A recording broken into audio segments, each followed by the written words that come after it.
Ahamagda meeting tabiriba mayam punamakpu aihak Roshan Erom General Secretary YMCA gi maidagi kongno khurumjari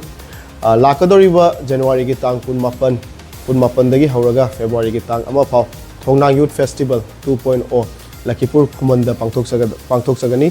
haiba Thongnang Youth Festival asi YMCA gi chahi gi oiba pangthoktuna lakpa event amani event asi akoina last year Lakhipur Kamanga da pangthoki hadakna Lakhipur Khuman Club ka khusam naduna Lakhipur Khuman da pangthokchagani event asi akoina pangthokpagi maramna akoigi Assam da chojaina tariba maitai lakh mari dagi manga asigi marungda akoina matik saba sanaroi matik saba sagnairaba akoigi artist kya leiraba tarsu matik saba platform akoina uba watli adugi damakta akoina event se pangthokpani aduga loina na akoigi haugaleiba naharol singbu unity ama poraknabagi apunbagi pangal lama sagatnabagi damakta event ase pangthokchabani event ase tang 18 dagi morning pung 6 makhai dagi haujarani ahanba akoina tawdoriba event asida marathon dagi haujagani aduga loina na numit asida walk race senior citizen gi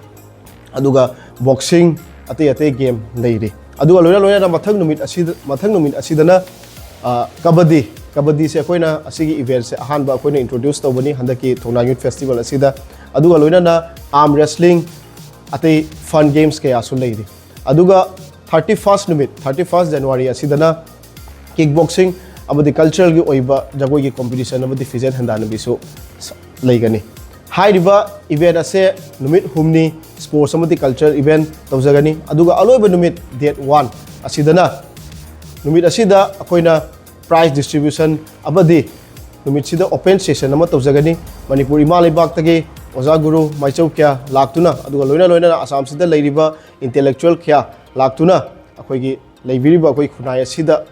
khunai sigi naharol amadi mayam punamakpu akoina mobilize taunaba aduga afawa wakalon kya akoigi thamnabai damakta akoina sigi numit asida open session ama tawjagani aduga last ta aroiba numit asigi numidangdana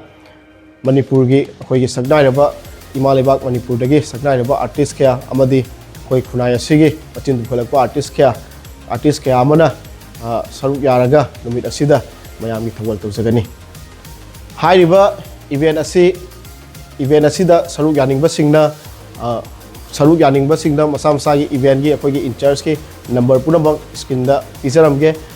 number asida contact tawbiraga event da saruk yaningba singna phobirau aduga loina na event asida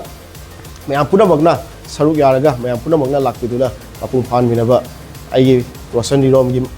Erom yamkai mahut silaga ayam dai kok nona request tawjari mayam punamak pothagasari